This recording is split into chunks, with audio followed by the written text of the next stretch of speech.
Chapter 24. My present situation was one in which all voluntary thought was swallowed up and lost. I was hurried away by fury. Revenge alone endowed me with strength and composure. It molded my feelings and allowed me to be calculating and calm at periods when otherwise delirium or death would have been my portion. My first resolution was to quit Geneva forever. My country, which, when I was happy and beloved, was dear to me, now in my adversity became hateful. I provided myself with a sum of money, together with a few jewels which had belonged to my mother, and departed. And now my wanderings began, which are to cease but with life. I have traversed a vast portion of the earth, and have endured all the hardships which travellers in deserts and barbarous countries are wont to meet. How I have lived I hardly know.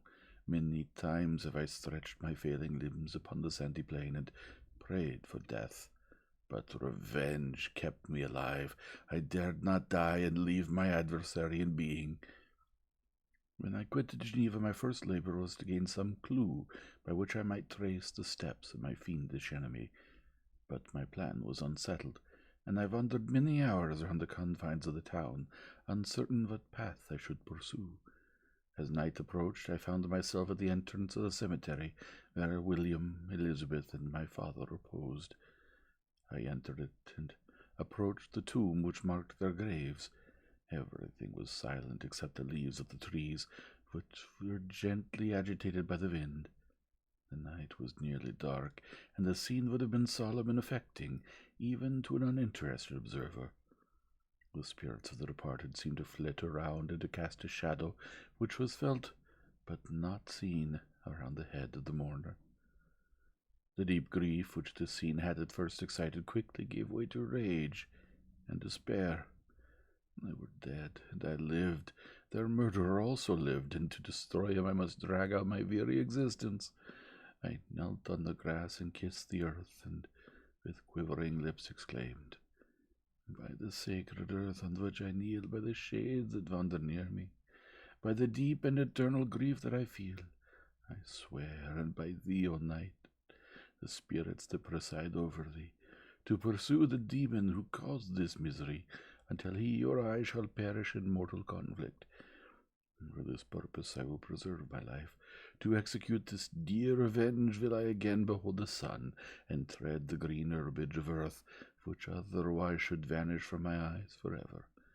And I call on you, the spirits of the dead, and on you, wandering ministers of vengeance, to aid and conduct me in my work. Let the cursed and hellish monster drink deep of agony. Let him feel the despair that now torments me." I had begun my adjuration with solemnity and an awe which almost assured me that the shades of my murdered friends heard and approved my devotion. But the furies possessed me as I concluded, and rage choked my utterance. I was answered through the stillness of the night by a loud and fiendish laugh. It rang on my ears long and heavily. The mountains re-echoed it, and I felt as if all hell surrounded me with mockery and laughter. Surely in that moment I should have been possessed by frenzy, and have destroyed my miserable existence, but that my vow was heard, and that I was reserved for vengeance. The laughter died away, when a well-known and abhorred voice, apparently close to my ear, addressed me in an audible whisper. "I am satisfied, miserable wretch.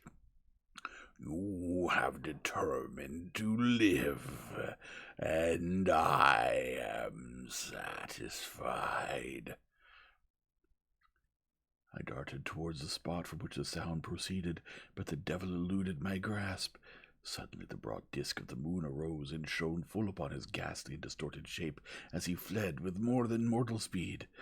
I pursued him, and for many months this has been my task. Guided by a slight clue, I followed the windings of the Rhone, but vainly. The blue Mediterranean appeared, and by a strange chance I saw the fiend enter by night and hide himself in a vessel bound for the Black Sea. I took my passage in the same ship, but he escaped, I know not how. Amidst the wilds of Tartary and Russia, although he still evaded me, I have ever followed in his track. Sometimes the peasants, scared by this horrid apparition, informed me of his path.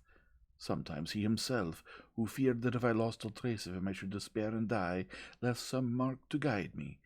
The snows descended on my head, and I saw the print of his huge step on the white plain. To you first entering on life, to whom care is new and agony unknown, how can you understand what I have felt and still feel? Cold, want, and fatigue were the least pains which I was destined to endure. I was cursed by some devil, and carried about with me my eternal hell. Yet still a spirit of good followed and directed my steps, and when I most murmured would suddenly extricate me from seemingly insurmountable difficulties. Sometimes, when nature, overcome by hunger, sank under the exhaustion, a repast was prepared for me in the desert that restored and inspirited me.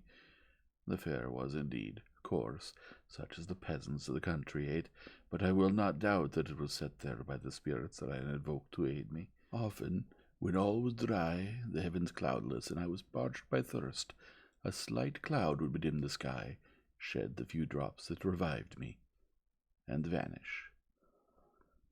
I followed when I could the courses of the rivers, but the demon generally avoided these, as it was here that the population of the country chiefly collected. In other places human beings were seldom seen, and I generally subsisted on the wild animals that crossed my path. I had money with me, and gained the friendship of the villagers by distributing it, or I brought with me some food that I had killed, which, after taking a small part, I always presented to those who had provided me with fire and utensils for cooking. My life, as it passed thus, was indeed hateful to me, and it was during sleep alone that I could taste joy. Oh, blessed sleep!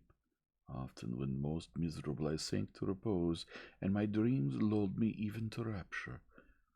The spirits that guarded me had provided these moments, or rather hours, of happiness, that I might retain strength to fulfill my pilgrimage.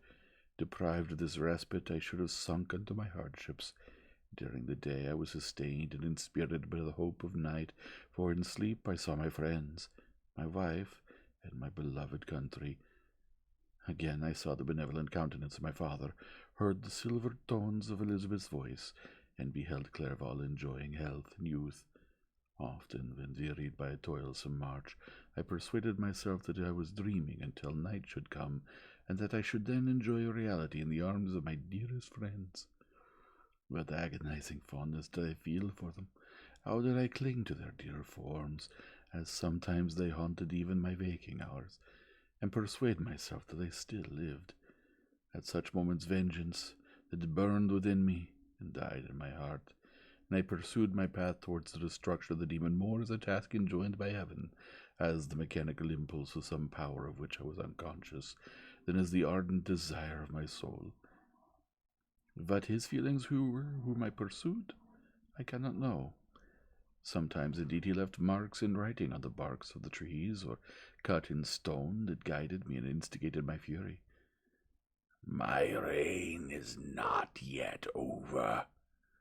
These words were legible in one of these inscriptions.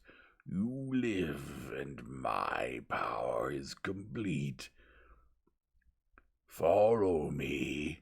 I seek the everlasting ices of the north, where you will feel the misery of cold and frost, to which I am impassive.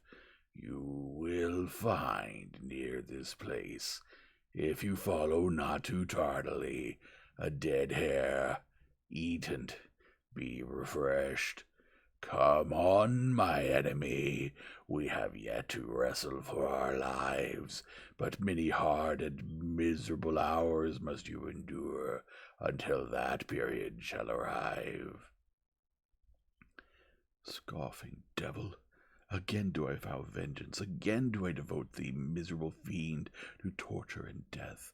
Never will I give up my search until here I perish, and then with what ecstasy shall I join my Elizabeth and my departed friends, who even now prepare for me the reward of my tedious toil and horrible pilgrimage.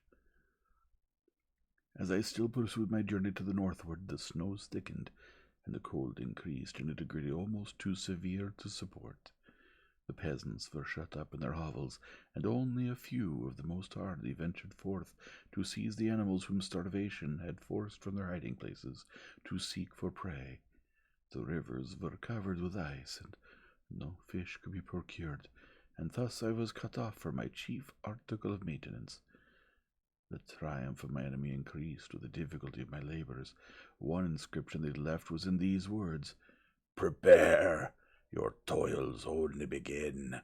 Wrap yourself in furs and provide food, for we shall soon enter upon a journey where your sufferings will satisfy my everlasting hatred." My courage and perseverance were invigorated by these scoffing words.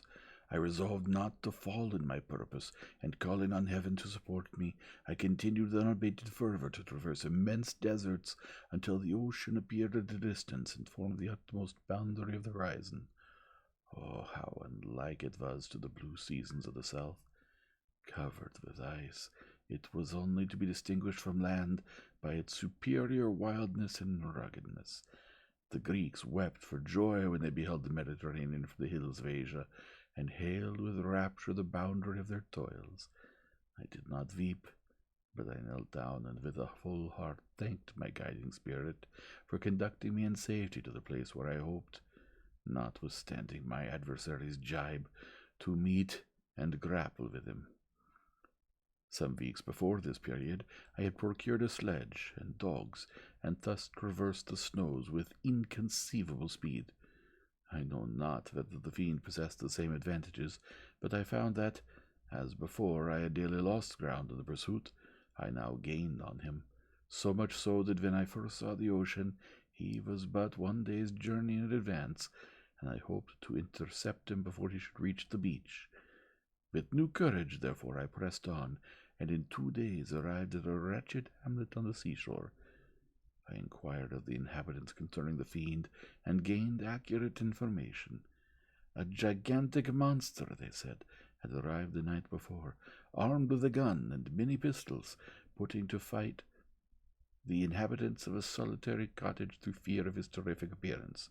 He had carried off their store of winter food, and, placing it in a sledge, to draw which he had seized on a numerous drove of trained dogs, he had harnessed them, and the same night, to the joy of the horror-struck villagers, had pursued his journey across the sea in a direction that led to no land, and they conjectured that he must speedily be destroyed by the breaking of the ice or frozen by the eternal frosts.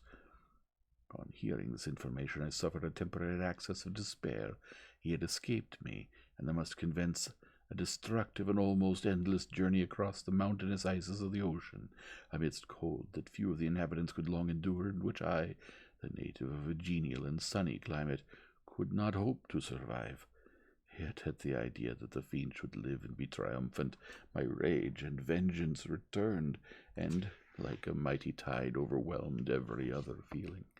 After a slight repose, during which the spirits of the dead hovered around, and instigated me to toil and revenge, I prepared for my journey. I exchanged my land sled for one fashioned for the inequalities of the frozen ocean, and purchasing a plentiful stock of provisions, I departed from land. I cannot guess how many days have passed since then, but I have wandered and endured misery, which nothing but the eternal sentiment of a just retribution burning within my heart could have enabled me to support. Immense and rugged mountains of ice often barred up my passage, and I often heard the thunder of the ground sea, which threatened my destruction. But again the frost came and made the paths of the sea secure. By the quantity of provision which I had consumed, I should guess that I had passed 3 weeks on this journey, and the continual protraction of hope, returning back upon the heart, often wrung bitter drops of despondency and grief from my eyes. Despair had indeed almost secured the prey, and I should soon have sunk beneath this misery. Once, after the poor animals that conveyed me had with incredible toil gained the summit of a sloping ice mountain, and one, sinking under his fatigue, died, I viewed the expanse before me with anguish, when suddenly my eye caught a dark speck upon the dusky plain. I strained my sight to discover what it could be, and uttered a wild cry of ecstasy when I distinguished a sledge and the distorted proportions of a well-known form within. Oh, with what a burning gush did hope revisit my heart! Warm tears filled my eyes, which I hastily wiped away, that they might not intercept the view I had of the demon. But still my sight was dimmed by the burning drops until, giving way to the emotions that oppressed me, I wept aloud. But this was not the time for delay. I disencumbered the dogs of their dead companion, gave them a plentiful portion of food, and after an hour's rest, which was absolutely necessary and yet which was bitterly irksome to me, I continued my route. The sledge was still visible, nor did I again lose sight of it, except at the moments when for a short time some ice rock concealed it with its intervening crags. I indeed perceptibly gained on it, and when after nearly 2 days' journey I beheld my enemy at no more than a mile distant, my heart bounded within me. But now, when I appeared almost within grasp of my foe, my hopes were suddenly extinguished, and I lost all trace of him more utterly than I had ever done before. A ground sea was heard. The thunder of its progress, as the waters rolled and swelled beneath me, became every moment more ominous and terrific.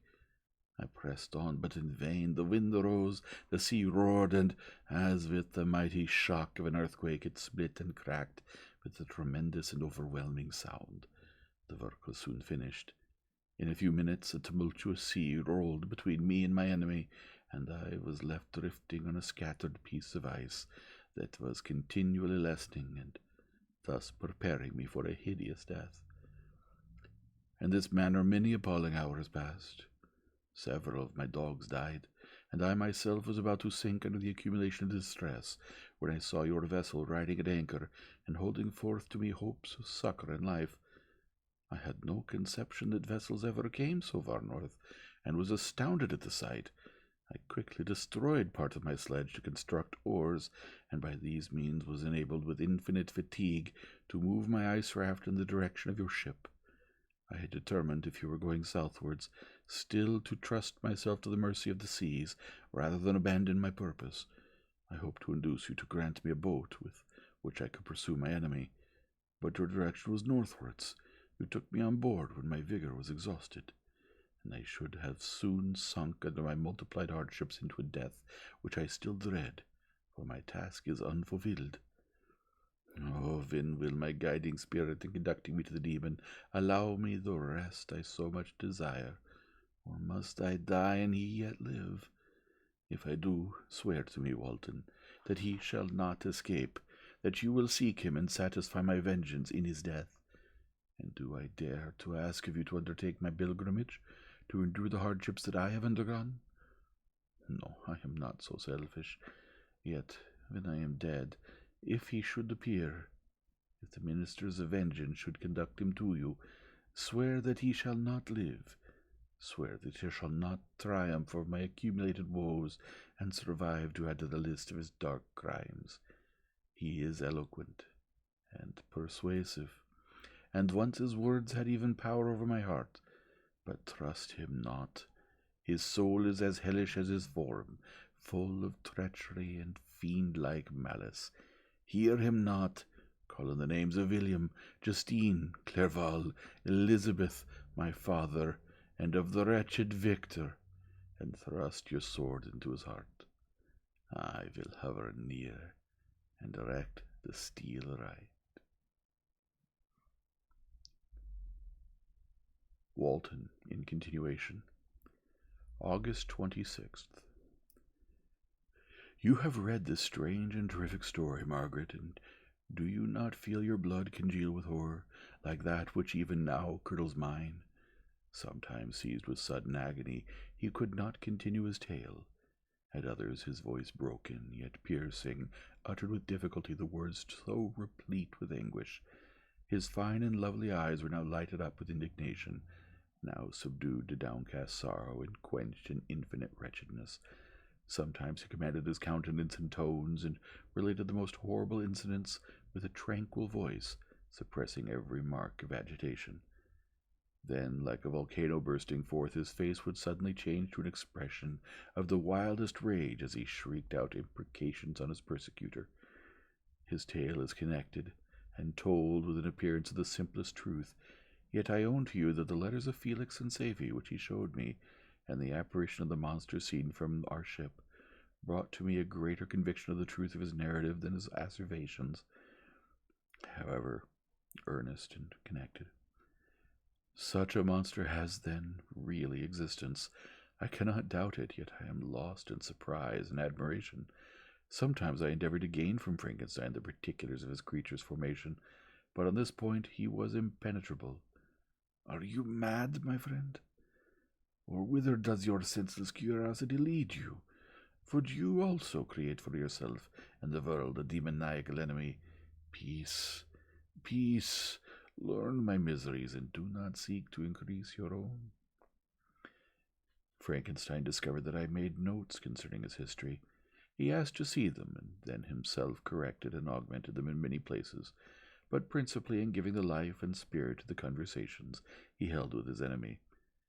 Since you have preserved my narration, said he, I would not that a mutilated one should go down to posterity.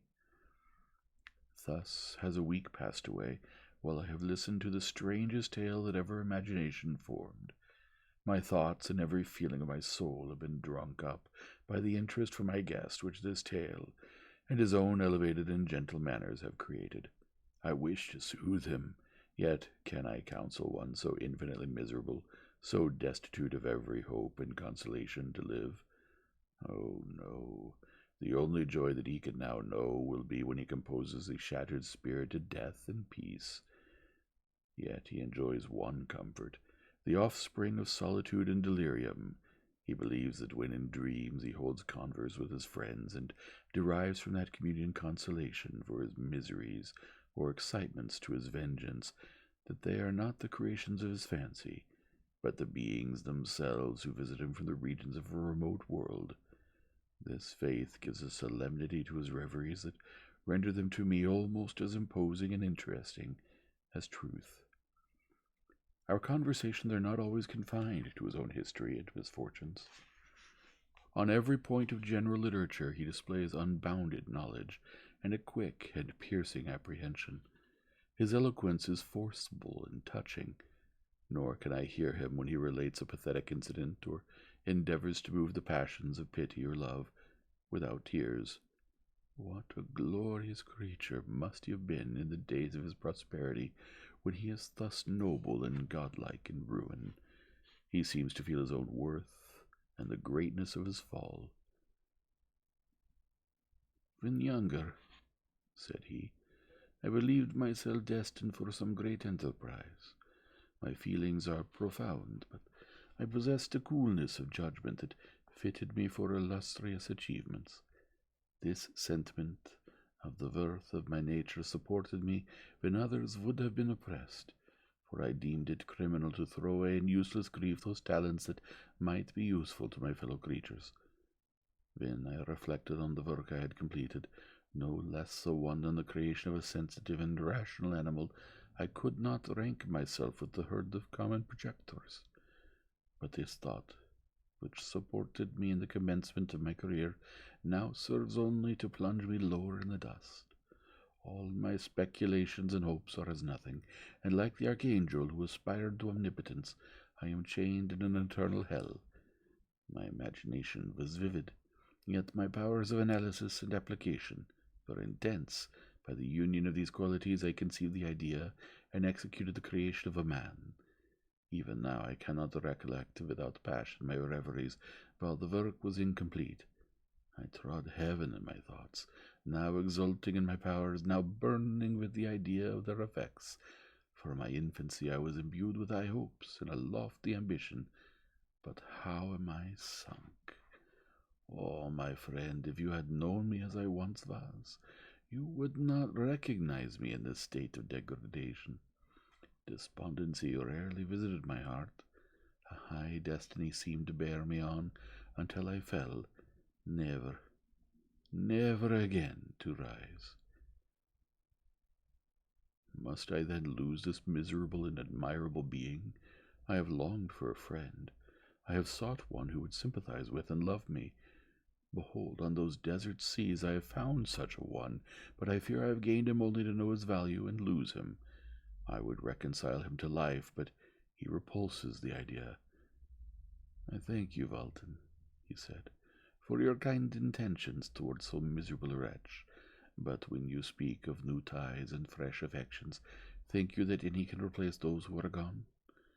Can any man be to me as Clerval was, or any woman another Elizabeth? Even where the affections are not strongly moved by any superior excellence, the companions of our childhood always possess a certain power over our minds which hardly any later friend can obtain. They know our infantine dispositions, which, however they may be afterwards modified, are never eradicated, and they can judge of our actions with more certain conclusions as to the integrity of our motives.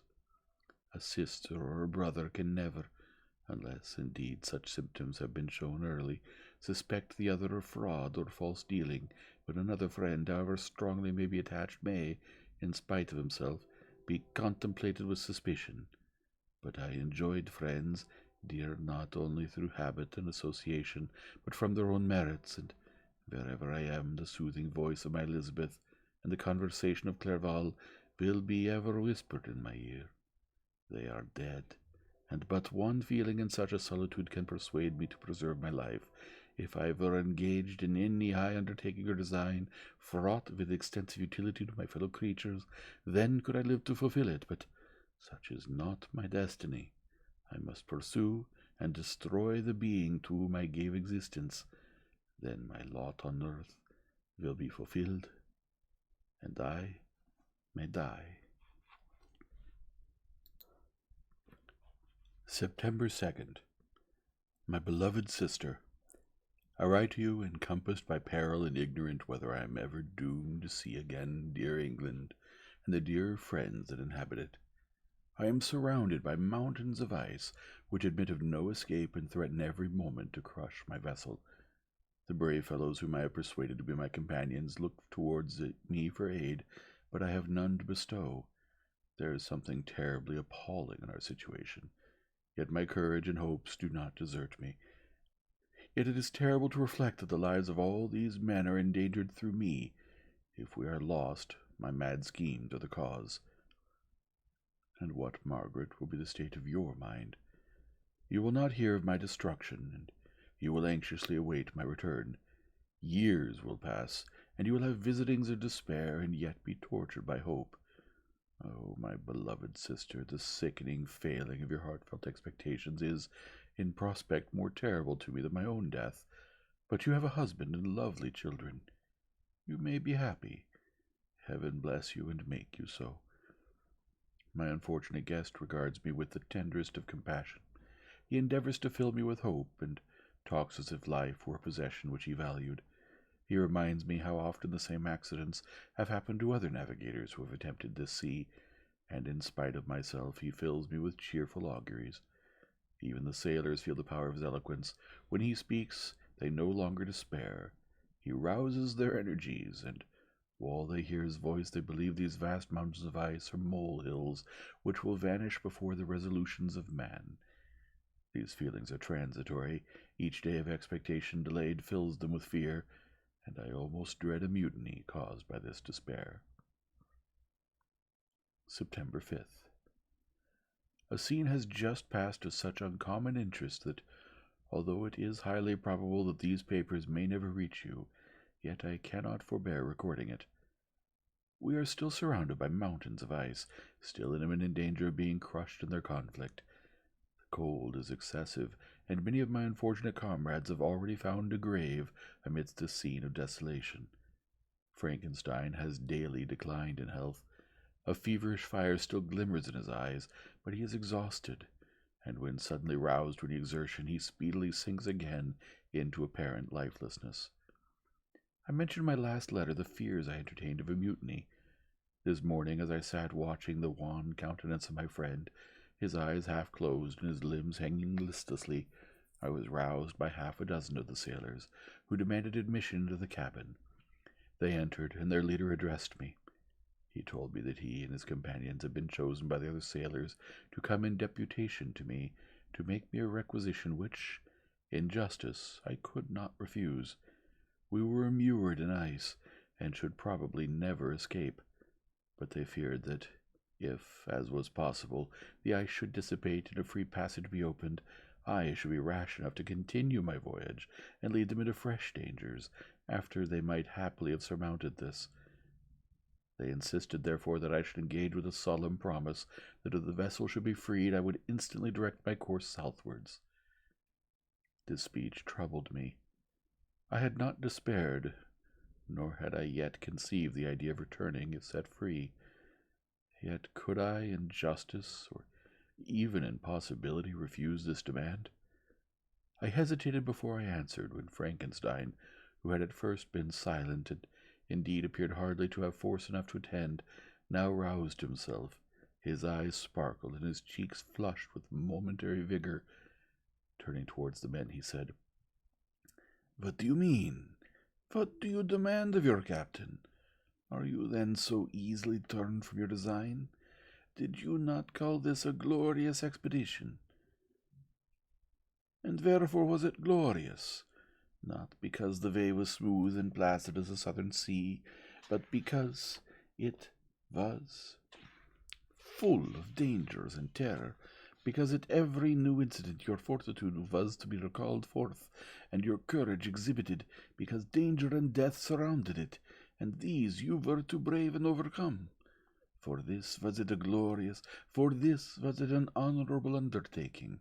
You were hereafter to be hailed as the benefactors of your species, your names adored as belonging to brave men who encountered death for honor and the benefit of mankind, and now, behold, with the first imagination of danger, or, if you will, the first mighty and terrific trial of your courage, you shrink away and are content to be handed down as men who had not strength enough to endure cold and peril, and so, poor souls, they were chilly, and returned to their warm firesides. Why, that requires not this preparation.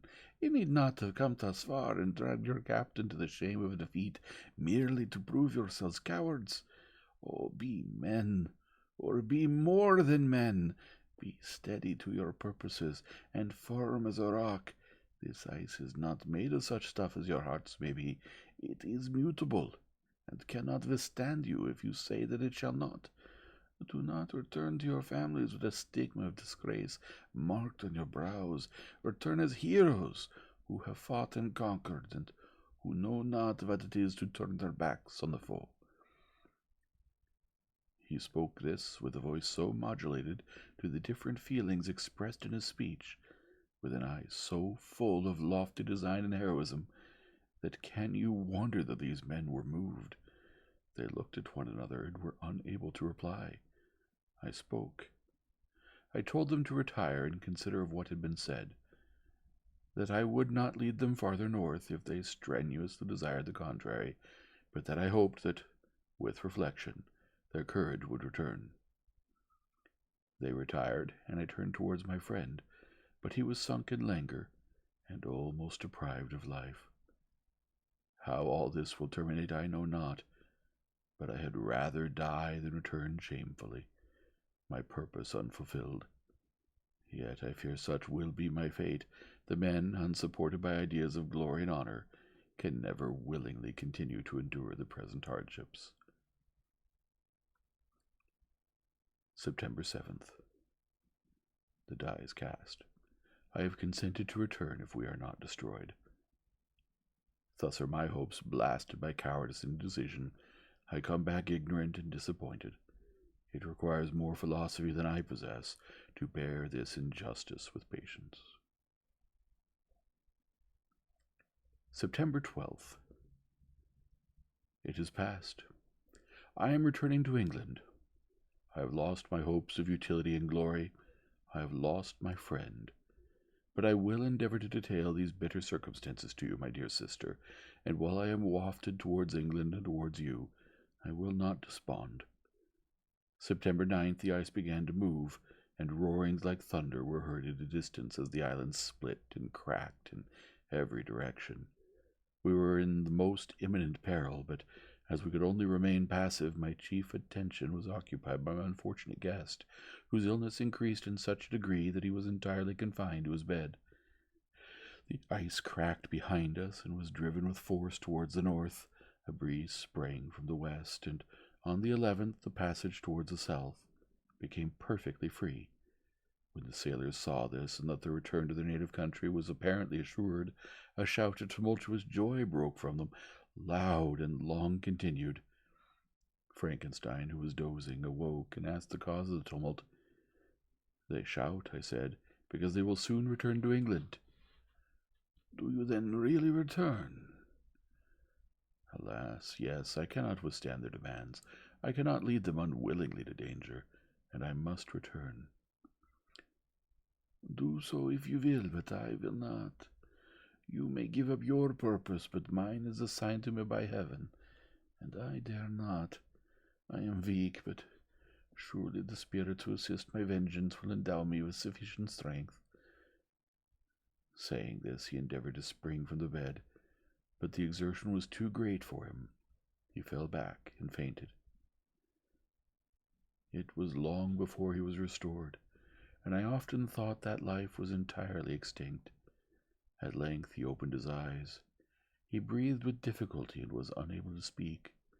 The surgeon gave him a composing draught and ordered us to leave him undisturbed. In the meantime, he told me that my friend had certainly not many hours to live. His sentence was pronounced, and I could only grieve and be patient. I sat by his bed, watching him. His eyes were closed, and I thought he slept, but presently he called to me in a feeble voice, and bidding me come near, said, "Alas, the strength I relied on is gone. I feel that I shall soon die, and he, my enemy and persecutor, may still be in being. Think not, Walton, that in the last moments of my existence I feel that burning hatred and ardent desire of revenge I once expressed, but I feel myself justified in desiring the death of my adversary. During these last days I have been occupied in examining my past conduct, nor do I find it blamable. In a fit of enthusiastic madness I created a rational creature, and was bound towards him to assure, as far as was in my power, his happiness and well-being. This was my duty, but there was another still paramount to that. My duties towards the beings of my own species had greater claims to my attention, because they included a greater proportion of happiness or misery. Urged by this view, I refused, and did right in refusing, to create a companion for the first creature. He showed unparalleled malignity and selfishness and evil. He destroyed my friends. He devoted to destruction beings who possessed exquisite sensations, happiness, and wisdom. Nor do I know where this thirst for vengeance may end. Miserable himself that he may render no other wretched, he ought to die. The task of his destruction was mine, but I have failed. When actuated by selfish and vicious motives, I asked you to undertake my unfinished work, and I renew this request now, when I am only induced by reason and virtue. Yet I cannot ask you to renounce your country and friends to fulfill this task, and now that you are returning to England, you will have little chance of meeting with him. But the consideration of these points, and the well-balancing of what you may esteem your duties, I leave to you. My judgment and ideas are already disturbed by the near approach of death. I dare not ask you to do what I think right, for I may still be misled by passion. That he should live to be an instrument of mischief disturbs me. In other respects, this hour, when I momentarily expect my release, is the only happy one which I have enjoyed for several years. The forms of the beloved dead flit before me, and I hasten to their arms. Farewell, Walton. Seek happiness and tranquillity, and avoid ambition, even if it be only the apparently innocent one of distinguishing yourself in science and discoveries. Yet why do I say this? I have myself been blasted in these hopes. Yet another may succeed. His voice became fainter as he spoke, and at length, exhausted by his effort, he sank into silence. About half an hour afterwards he attempted again to speak, but was unable.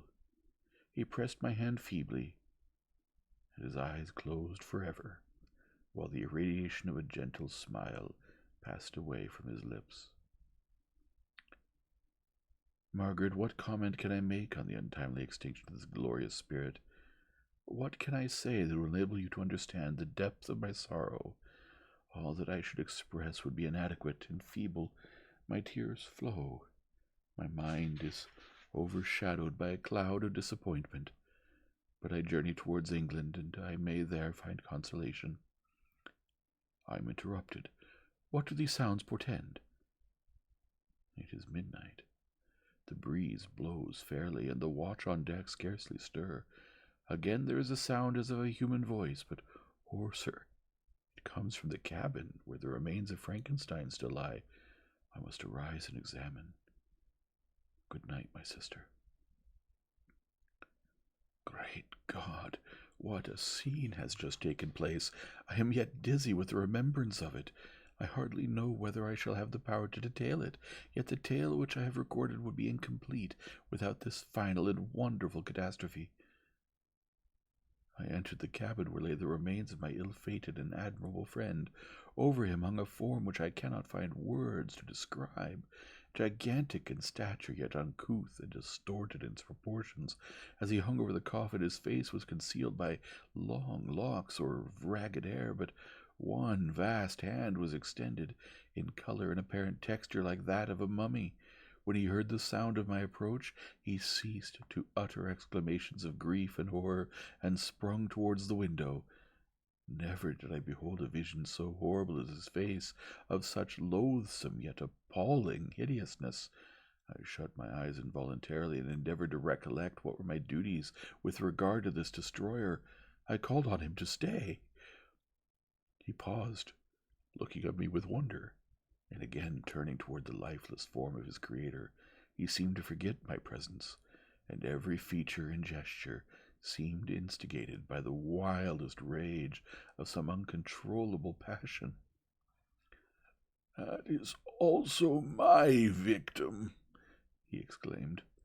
"In his murder my crimes are consummated. The miserable series of my being is wound to its close. O Frankenstein, generous and self-devoted being, what does it avail that I now ask thee to pardon me? I, who irretrievably destroyed thee by destroying all thou lovest. Alas, he is cold. He cannot answer me." His voice seemed suffocated, and my first impulses, which had suggested to me the duty of obeying the dying request of my friend in destroying his enemy, were now suspended by a mixture of curiosity and compassion. I approached this tremendous being. I dared not again raise my eyes to his face.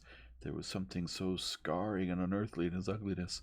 I attempted to speak, but the words died away on my lips. The monster continued to utter wild and incoherent self-reproaches. At length I gathered resolution to address him in a pause of the tempest of his passion. "Your repentance," I said, "is now superfluous. If you had listened to the voice of conscience and heeded the stings of remorse before you had urged your diabolical vengeance to this extremity, Frankenstein would yet have lived." "And do you dream?" said the demon. "Do you think that I was then dead to agony and remorse? He continued, pointing to the corpse, he suffered not in the consummation of the deed. Oh, not the 10,000th portion of the anguish that was mine during the lingering detail of its execution. A frightful selfishness hurried me on, while my heart was poisoned with remorse. Think you that the groans of Clerval were music to my ears? My heart was fashioned to be susceptible of love and sympathy, and when wrenched by misery to vice and hatred, it did not endure the violence of the change without torture, such as you cannot even imagine. After the murder of Clerval, I returned to Switzerland, heartbroken and overcome. I pitied Frankenstein, My pity amounted to horror. I abhorred myself. But when I discovered that he, the author at once of my existence and of its unspeakable torments, dared to hope for happiness, that while he accumulated wretchedness and despair upon me, he sought his own enjoyment in feelings and passions, from the indulgence of which I was forever barred, then impotent envy and bitter indignation filled me with an insatiable thirst for vengeance. I recollected my threat, and resolved that it should be accomplished. I knew that I was preparing for myself a deadly torture, but I was the slave, not the master of an impulse which I detested, yet could not disobey. Yet, when she died,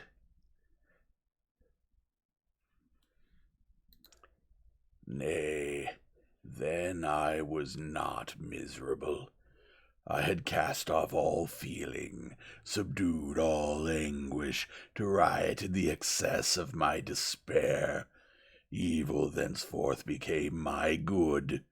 Urged thus far, I had no choice but to adapt my nature to an element which I had willingly chosen. The completion of my demoniacal design became an insatiable passion, and now it is ended. There is my last victim. I was at first touched by the expressions of his misery, yet when I called to mind what Frankenstein had said of his powers of eloquence and persuasion, and when I again cast my eyes on the lifeless form of my friend, indignation was rekindled within me. "Wretch," I said, "it is well that you come here to whine over the desolation that you've made. You throw a torch into a pile of buildings, and when they are consumed you sit among the ruins and lament the fall. Hypocritical fiend! If he whom you mourn still lived, still would he be the object, again would he become the prey, of your accursed vengeance. It is not pity that you feel. You lament only because the victim of your malignity is withdrawn from your power." "Oh, it is not thus, interrupted the being. "Yet such must be the impression conveyed to you by what appears to be the purport of my actions. Yet I seek not a fellow feeling in my misery. No sympathy may I ever find. When I first sought it, it was the love of virtue, the feelings of happiness and affection with which my whole being overflowed, that I wished to be participated. But now that virtue has become to me a shadow, and that happiness and affection are turned into bitter and loathing despair, in what should I seek for sympathy? I am content to suffer alone, while my suffering shall endure. When I die, I am well satisfied that abhorrence and opprobrium should load my memory. Once my fancy was soothed with dreams of virtue, of fame, of enjoyment. Once I falsely hoped to meet with beings who, pardoning my outward form, would love me for the excellent qualities which I was capable of unfolding. I was nourished with high thoughts of honor and devotion, but now crime has degraded me beneath the meanest animal. No guilt, no mischief, no malignity, no misery can be found comparable to mine. When I run over the frightful catalogue of my sins, I cannot believe that I am the same creature whose thoughts were once filled with sublime and transcendent visions of the beauty and the majesty of goodness. But it is even so. The fallen angel becomes a malignant devil, yet even that enemy of God and man had friends and associates in his desolation. I am alone. You, who call Frankenstein your friend, seem to have a knowledge of my crimes and his misfortunes, but in the detail which he gave you of them, he could not sum up the hours and months of misery which I endured wasting in impotent passions, for while I destroyed his hopes, I did not satisfy my own desires. They were forever ardent and craving. Still I desired love and friendship, and I was still spurned. Was there no injustice in this? Am I to be thought the only criminal when all humankind sinned against me?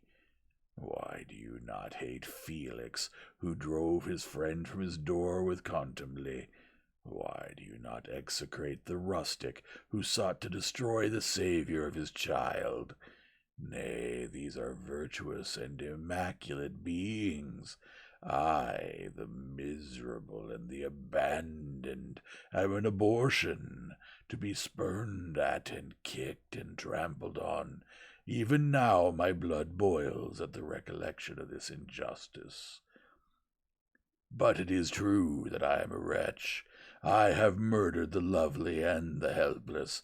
I have strangled the innocent as they slept, and grasped to death his throat who never injured me or any other living thing. I have devoted my Creator, the select specimen of all that is worthy of love and admiration among men, to misery. I have pursued him even to that irremediable ruin. There he lies, white and cold in death.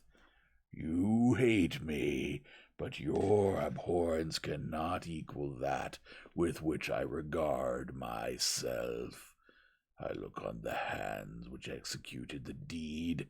I think on the heart in which the imagination of it was conceived, and long for the moment when these hands will meet my eyes, when that imagination will haunt my thoughts no more.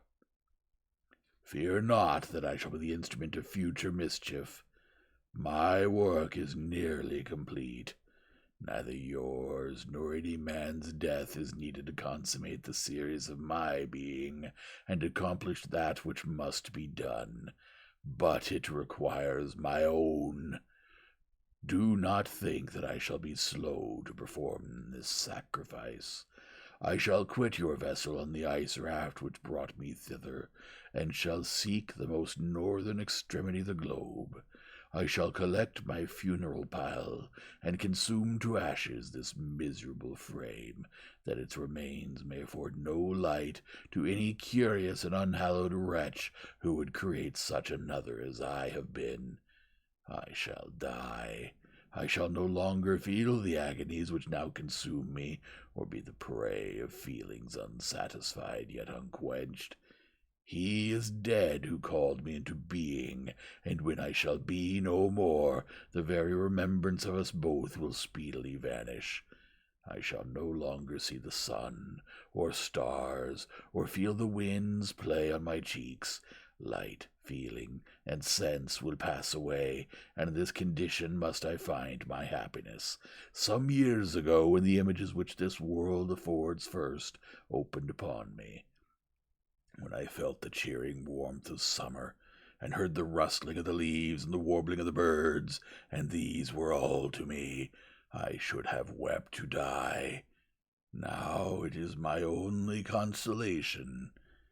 Polluted by crimes and torn by the bitterest remorse, where can I find rest but in death? Farewell, I leave you, and in you the last of humankind, whom these eyes will ever behold. Farewell, Frankenstein.